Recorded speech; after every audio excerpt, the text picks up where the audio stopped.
오늘 함께 나눌 말씀은 마태복음 8장 28절부터 34절까지 말씀입니다.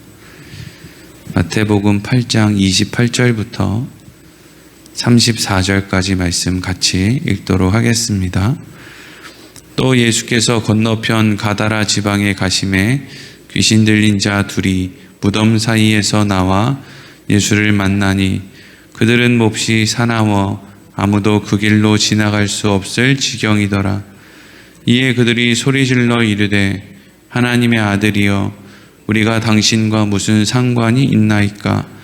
때가 이르기 전에 우리를 괴롭게 하려고 여기 오셨나이까 하더니 마침 멀리서 많은 돼지떼가 먹고 있는지라. 귀신들이 예수께 간구하여 이르되 만일 우리를 쫓아내시려면 돼지떼에 들여보내 주소서 하니 그들에게 가라 하시니 귀신들이 나와서 돼지에게로 들어가는지라. 온 떼가 비탈로 내리달아 바다에 들어가서 물에 몰사하거늘 치던 자들이 달아나 시내에 들어가 이 모든 일과 귀신 들린 자의 일을 고하니 온 시내가 예수를 만나려고 나가서 보고 그 지방에서 떠나시기를 간구하더라. 아멘. 오늘은 떠나시기를 간구하더라 하는 제목으로 말씀을 나누도록 하겠습니다. 예수님께서 많은 사람의 병을 고쳐주셨지만 그 일로 인해서 예수님을 하나님의 아들로 믿어야 될 분으로 이 땅에 오신 하나님의 사랑을 입증하는 존재로, 그래서 예수님의 말에 귀를 기울이는 사람들은 없었습니다. 그래서 예수님께서는 나는 이사야 선지자의 말을 이제 이루려고 온 거다 라고 하는 그런 말씀으로 정리를 하셨죠.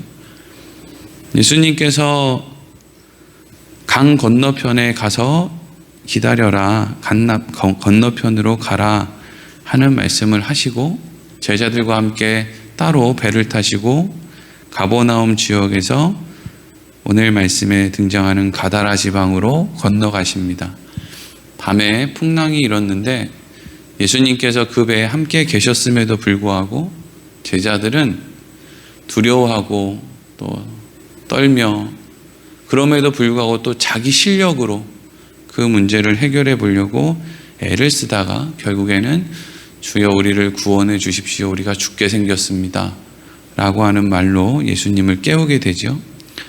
그리고 오늘 이제 가다라 지방에서 일어난 일을 이렇게 기록하고 있는데, 그러니까 마태복음 8장에서 지금 전체적으로 이야기하고 있는 내용은 너희들은 구원받을 자격이 없다, 복을 받을 자격이 없다 라는 것을 지금 마태가 계속해서 설명하고 있는 겁니다.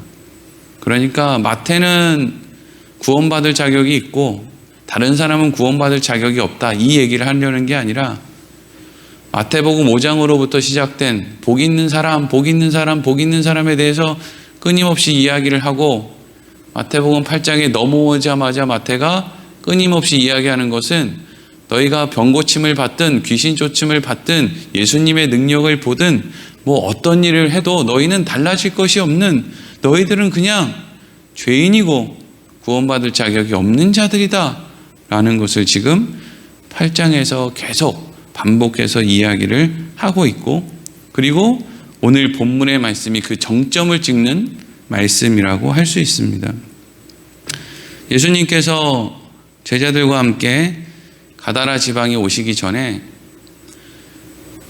밤새 풍랑 가운데 제자들이 힘이 들었죠. 근데 제자들의 인생 가운데 이 풍랑이 도움이 됐을까요? 해가 됐을까요? 도움이 됐을 겁니다. 왜냐하면 예수를 알게 되는, 더 많이 알게 되는 계기가 됐기 때문이죠. 대부분의 그리스도인들은 늘 기도할 때 하나님 평탄하게 살게 해주세요. 우리 자녀들도 평탄하게, 나도 그냥 별 문제 없이 평탄하게. 그럼 예수 못 믿습니다. 여러분 자녀들 인생이 평탄하잖아요. 예수 안 믿습니다. 왜 믿습니까? 땅만 사면 오르고 무슨 뭐 아파트 사면 또 오르고 시험만 치면 다 합격하고, 예수 안 믿습니다. 여러분 자녀들 그렇게 기도해봐야 소용이 없어요. 예수님을 믿었던 사람들 중에 평탄하게 산 사람 한 명도 없습니다. 아브라함으로부터 시작해서 누구까지, 오늘날 살아가는 우리들까지 평탄한 인생, 근심하고 걱정할 것이 없는 인생을 살면서 예수를 믿은 사람 없어요. 왜? 하나님이 모지신 분이기 때문에 그렇습니까? 아닙니다. 구원받아야 될 대상이 어리석기 때문이죠.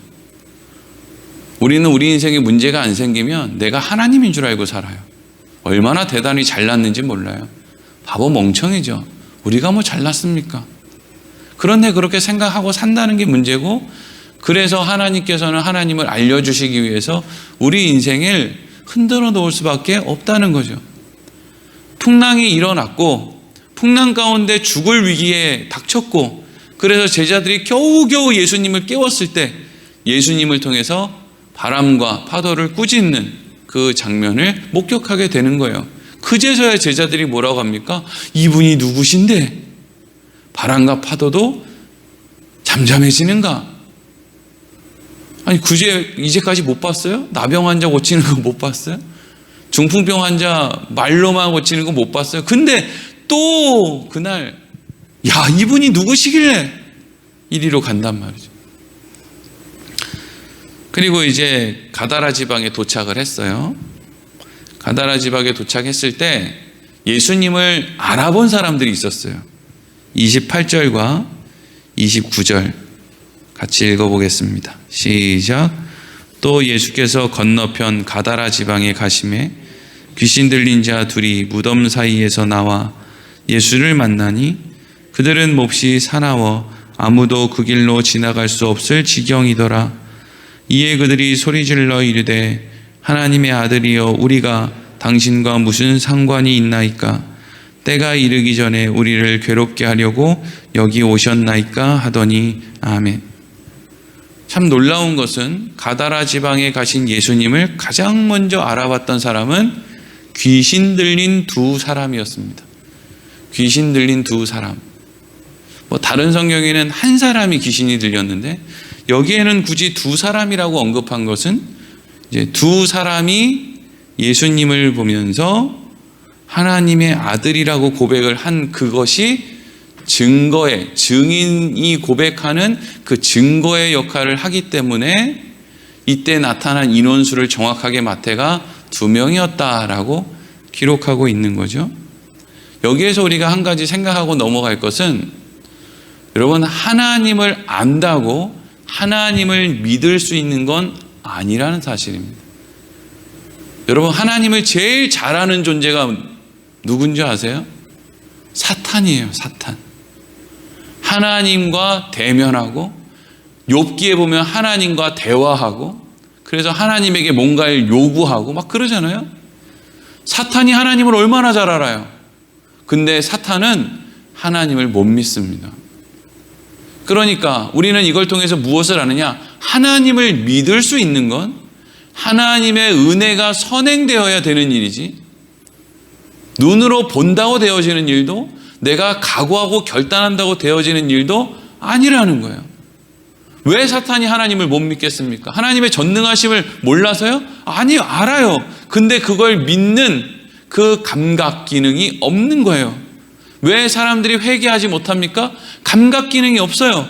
신앙생활 하는데도 왜 이상한 이야기, 맛집 이야기, 침 맞고 벌침 맞고 허리 디스크 나은 이야기, 목사 옛날에 연애하는 이야기, 이런 거 하면 진짜 눈이 초롱초롱해서 다 그냥 번쩍번쩍한데, 왜 복음 얘기하고 예수님 이야기하고 생명 이야기하고 자기를 부인하고 자기 십자가를 지고 가라는 이야기를 하면 왜 그렇게 다들 맥이 빠지는 거예요?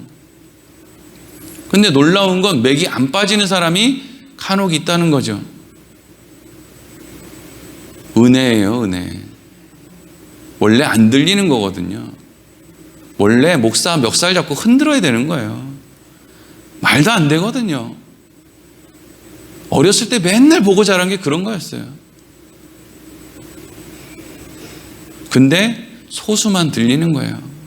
소수만 들리고요. 소수만 아는 거예요. 하나님의 은혜 입은 사람들이죠. 복 있는 사람들이에요. 귀신 들린 두 사람이 얼마나 사나운지 하여튼 뭐 사람들 붙들고 그냥 별짓을 다 하는 그런 더러운 인간들이었는데, 이 두 사람이 뭐 예수님에게 덤벼들 수는 없는 노릇이겠죠. 예수님에게 이렇게 얘기해요. 하나님의 아들이여, 우리가 당신과 무슨 상관이 있나이까? 때가 이르기 전에 우리를 괴롭게 하려고 여기 오셨나이까? 우리와 무슨 상관이 있나이까? 여러분, 예수님이 이 땅에 오셨는데 모든 인류를 구원하기 위해 예수님이 이 땅에 오셨다고 생각하면 착각입니다. 하나님이 내게로 보낸 자를 나는 누구도 버리지 않겠다, 이 예수님 말씀이죠. 요한복음 6장에 나온. 예수님이 이 땅에 오신 목적은 하나님의 은혜를 입어서 예수님께로 나아온 사람을 위해서 예수님이 이 땅에 오신 거예요. 만약에 예수님이 이 땅에 오신 것이 모든 인류를 위해 예수님이 오셨다면 모든 인류는 다 구원받아야 돼요. 그렇지 않으면 예수님은 실패하는 거예요. 근데 여러분, 주위를 돌아보면 모든 인류가 다 구원받습니까? 죽을 때까지 예수 부정하고 예수의 옛자도 꺼내지 말라고 이를 부득부득 깔면서 제사나 똑바로 지내라, 이거 유언으로 하고 죽는 사람이 태반입니다. 근데 뭐 모든 인류를 위해 예수가 왔다? 그리고 그 권한을 사람에게 선택권을 줬다? 이런 식으로 믿으면요, 구원받을 사람 하나도 없어요. 우리는 하나님의 은혜로 멱살 잡고 끌고 천국으로 끌어다 놔야 천국 가는 사람이지, 우리의 결단과 각오와 의지로 으쌰으쌰 운동해가지고 천국 갈 수 있는 존재들이 아니에요. 마귀가, 귀신 들린 사람이 이렇게 얘기하죠. 우리가 당신과 무슨 상관이 있습니까? 아직 때가 안 됐는데 우리를 괴롭게 하려고 오셨습니까? 그러니까 이 마귀는 뭘 아는 거예요? 때가 되면 우리가 망한다. 예수님이 십자가를 지셔서 완성하신 이후에 예수님 재림하실 때, 그때 우리는 다 망한다 이거죠. 조금 신학적인 설명을 드리면, 예수님이 십자가에서 죽으셨을 때, 모든 걸 다 감당하고 죽으셨을 때 마귀의 우두머리는 이미 이 세상에 존재하지 않아요. 지금 예수님 죽으신 이후에, 다 이루신 이후에 존재하는 것들은 마귀의 졸개들, 잔당들이 존재하는 거예요. 왜? 그것이 예수 믿는 사람들의 신앙 교육에 유익하기 때문에 남겨둔 거예요. 악한 영의 가장 중심 세력은 예수님이 십자가에 죽으심으로 이미 그냥 꺾여버렸어요. 이미 승리했다고요. 그래서 예수님이 다 이루셨다라고 이야기를 한 거예요.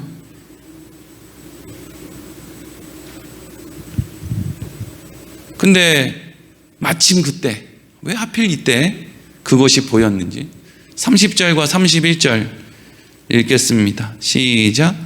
마침 멀리서 많은 돼지떼가 먹고 있는지라 귀신들이 예수께 간구하여 이르되 만일 우리를 쫓아내시려면 돼지떼에 들여보내 주소서 하니 아멘. 여러분들 그런 생각 해보셨는지 모르겠는데, 왜 이때 귀신 들린 사람들 안에 있던 그 마귀가 돼지떼에게로 이 귀신을 들여보내도록 그렇게 했을까? 여러분 생각해 보셨습니까? 왜 돼지떼일까? 관심 없으니까 뭐 돼지 맛있나 보지 뭐. 네?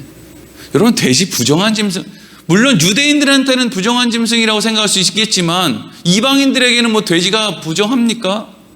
우리나라 사람들한테 돼지가 부정합니까? 귀엽고 예쁘고 사랑스럽고 맛있고 뭐 그렇지. 돼지 얼마나 귀엽게 생겼어요. 별 부정하지 않아요. 돼지가 뭐 어때서요? 근데 이걸 여러분 오해하는 사람들은 아직도 무슨 그 왜 영화, 이상한 음산한 영화 같은 거 있잖아요. 막 그 귀신 나오고 막 이런 영화. 그런데 보면 이런 말씀을 인용해서 뭔가 돼지는 귀신을 잡아두는 능력이 있나 보다, 뭐 이런 식으로 엉뚱한 상상으로 영화를 만드는 하여튼 바보 멍청이 등신 같은 감독들, 작가들이 많아요 사실. 또 그걸 또 그런가 보다, 뭔가 돼지는 귀신을 잡아두는 능력이 있나 보다, 뭐 이렇게 생각하는 멍청이들이 있는데, 여러분 우리가 잘 생각해야 될 것은 이때 귀신 들린 사람 안에 있던 그 사탄 마귀가 이 귀신을 돼지떼에 들어갈 수 있도록 허락해 달라고 한 것의 중심에는 사탄이 늘 하나님께 하는 고발이 담겨 있어요. 고발. 이 고발이 담겨 있다는 건 뭐냐면요, 예수님, 당신이 지금 가다라 지역에 오셔서 뭔가 일을 좀 하시려고, 하나님의 뜻을 좀 이루시려고 하시려고 하는 것 같은데, 이 가다라 지역에는 당신이 그런 일을 할 만한 사람들이 없습니다. 이 이야기를 하려고 귀신을 돼지떼에게 데려가게 해달라고 하는 거예요. 그러니까 오늘날로 따지면, 오늘날에는 뭐 이런 일이 있겠나 싶지만, 예수님께 오늘날에 이런 일이 있다면 사람들이 그러겠죠. 예수님, 저를 아파트로 들여보내주소서. 그런 다음에 아파트를 확 무너뜨려 버리는 거예요. 어이구야, 내 돈 다 어떡하냐, 나 아파트 저거 당첨됐는데. 주님, 나를 저 땅에, 저 주식에, 저 암호화폐에 나를 들여보내주소서. 와장창 망하는 거예요. 그랬더니 사람들이 어떻게 해요? 어이구, 예수 믿으면 망하는구나. 주일날 교회 겨우겨우 전도돼서 교회 왔는데, 교회 왔다가 그 다음 주에 일을 하는데 뭐가 잘 안 풀려. 사업도 안 되고 뭐가 잘 안 돼. 어이구, 다시는 교회 나가지 말아야지. 재수 온 붙었네. 이렇게 하게 만든다고요. 그게 뭐예요? 사탄이 하나님께, 마치 욥을 시험해 보세요. 예수님에게 지금 귀신들이 돼지떼가 몰싸고 이게 중요한 게 아니라, 이 가다라 지역에 당신이 올 필요가 없다. 여기는 그렇게 구원받을 만한 자격 있는 사람이 없다. 얘네들 나중에 하는 짓을 봐라. 하나님의 아들이 왔는데 돈 몇 푼에 정신을 빼앗겨서 어이구 제발 좀 들어오지 말아달라고. 그게 이 사람들의 속이다. 이거 얘기하고 있는 거예요. 우리가 돼지떼에 들어가고 돼지떼가 물속으로 전력 질주해서 물에 수장돼서 몇천 마리가 일순간에 다 죽고, 그래서 뭔가 예수님이 오시면 우리한테 손해가 일어난다는 느낌만으로도 사람들은 하나님의 아들을 배척할 것입니다. 이게 지금 마태복음 8장을 정리하는 말씀이에요. 자격 없는 사람들. 그랬더니 어떻게 됩니까? 32절에서 34절 읽겠습니다. 시작. 그들에게 가라 하시니 귀신들이 나와서 돼지에게로 들어가는지라. 온 때가 비탈로 내리달아 바다에 들어가서 물에 몰사하거늘 치던 자들이 달아나 시내에 들어가 이 모든 일과 귀신 들린 자의 일을 고하니, 온 시내가 예수를 만나려고 나가서 보고 그 지방에서 떠나시기를 간구하더라. 아멘. 돼지떼가 그냥 막 물속에 들어가서 막 몰살을 해요. 뭐 돈으로 따지면 몇 천만 원이 한순간에 그냥 사라져 버린 거예요. 사람들은 알아요. 예수님이 뭔가 다르다는 걸 알죠. 왜? 그 싸나운 귀신 들린 사람이 지금 멀쩡해지지 않았습니까? 그 일을, 아니 누가 아무개 있잖아, 아무개. 그 귀신 들려서 맨날 무덤 사이에 살고 그냥 거기만 지나가면 침을 질질 흘리고 우리 괴롭히던 그 미친 사람 있잖아. 예수님 만나자마자 멀쩡해졌어. 그 두 사람이 다 멀쩡해졌어. 정말 대단하지. 그런 능력을 가지신 분이 있어? 야, 우리 근데 만나러 가볼까? 아이, 근데 그 사람들 고치면서 돼지떼가 손도 안 댔는데 물속으로 다 빠져서 죽어버렸네. 안 되겠다. 뭐 신기하고 놀랍고 뭐 이런 거 좋은데, 아, 여기는 못 들어오게 해야 되겠다.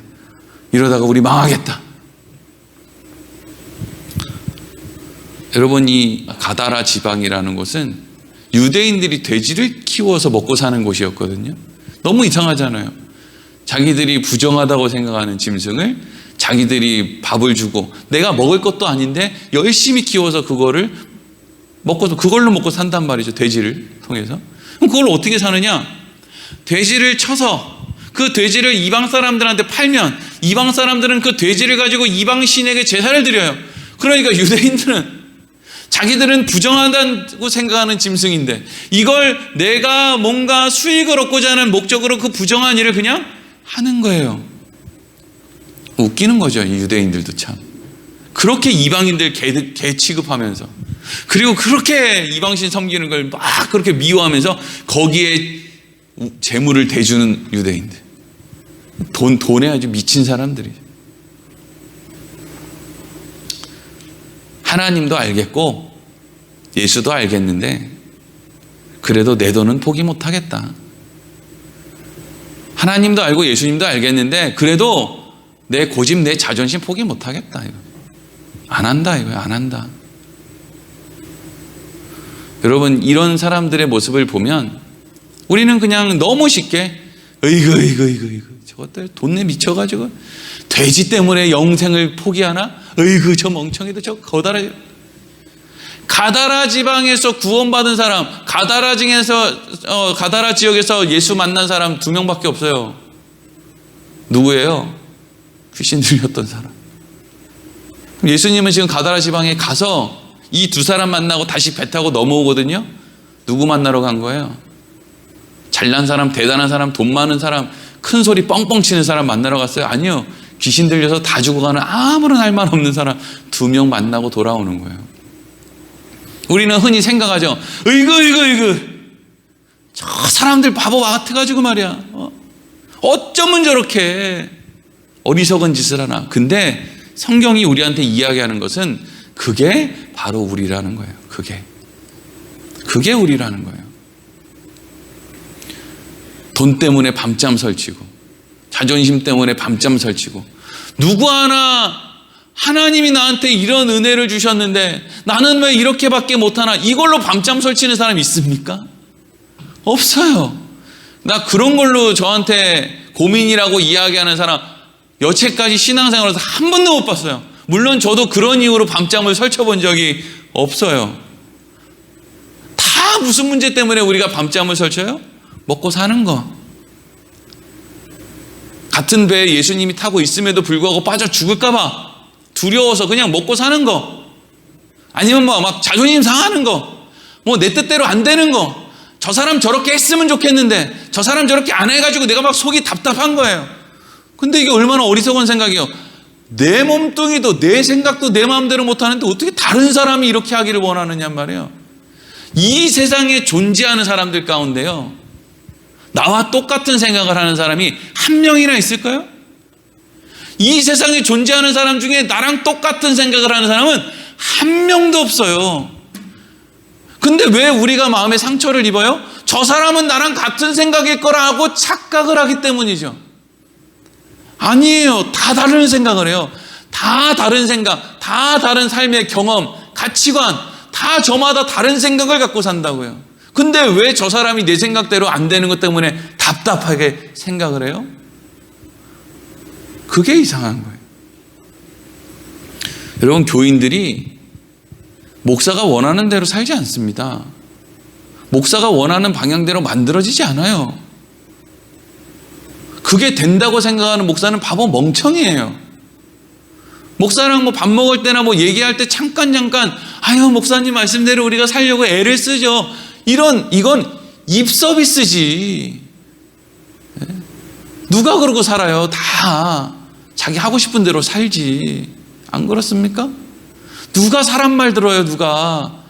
자식이 부모가 그렇게 손톱 발톱 다 빠져가면서 공부하고 가르치고 온갖 걸 좋은 걸 줘도 자식이 그 부모 말도 안 들어요. 누가 누구 말을 듣습니까? 가끔씩 교인들이 저한테 그렇게 얘기해요. 목사님, 우리 애한테 전화 좀 한번 해주세요. 그래서 어떻게 좀 하라고 얘기 좀 해주세요. 목사님, 저 아무개 장로님, 집사님, 권사님한테 이런 얘기 좀 하세요, 목사님. 여러분, 그 사람이 내 얘기를 듣습니까? 나한테 그 얘기하는 본인도 내 얘기를 안 듣는데, 우리 집 애도 내 얘기를 안 들어요. 사람 얘기를 누가 듣습니까? 그러면 우리가 예수님 얘기는 들어요? 안 들어요. 말씀 안에 있는 건 지킵니까? 안 지켜요. 자기를 부인하고 자기 십자가를 지고 와라? 모르는 사람이 어디 있어요? 근데 왜 우리는 밤잠을 설쳐요? 안 지킬 거거든요. 나는 나를 부인 안 하고 십자가를 발로 뻥 차버리고 내가 하고 싶은 대로 하고 살 거란 말이에요. 그래서 이 모든 것들 때문에 결국 결론이 뭐라고요? 예수가 죽었다고요. 그래서 예수님은 죽을 수밖에 없었다고요. 그날 그때 빌라도가 문제가 아니고, 그날 그때 종교 지도자들의 문제가 아니고, 그때 있었던 많은 예수님의 은혜 입은 사람들이 그 십자가를 막아주지 못했던 것이 문제가 아니라, 지금 오늘을 살아가고 있는 우리가 그런 문제투성이 가운데 도무지 답이 없는 인생을 사는 것, 이 우리의 한계가 예수님을 십자가에 매단 진짜 이유라니까요. 그래서 그리스도인들은 사실 할 말이 없는 거예요. 할 말이 없어야 맞는 거예요. 그래서 우리는 할 말이 없습니다 이러고 살잖아요. 그러면 모르는 세상은, 또 교회 안에 있는 여전히 세상적인 생각을 갖고 있는 사람은 저게 바보 멍청이라서, 저거 실력 없어서 말 못하지, 이렇게 대해요. 그러면 우리는 그때 무슨 생각을 해야 되느냐? 예수님의 제자구나.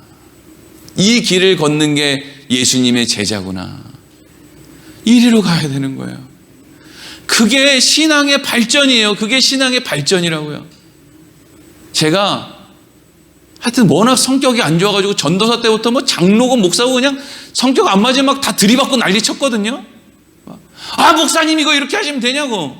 아, 장로님 목사님한테 이렇게 하시면 되냐고. 막 그냥, 야성인가?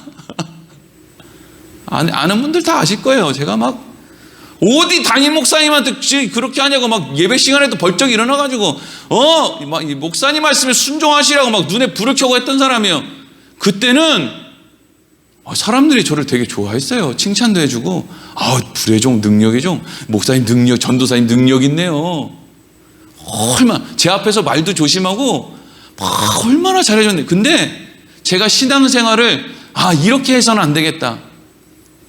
목사가 이렇게 해서 되겠나? 내가 오른손이 하는 일을 왼손이 모르게 하라고 설교하는데 실질적으로 지는 오른손이 하지도 않으면서 왼손이 다 하라고 하는, 아주 막 그냥 그렇게 하면 되겠나? 이래서 신앙생활을 정말 말씀대로 해보자 라고 생각하는 순간부터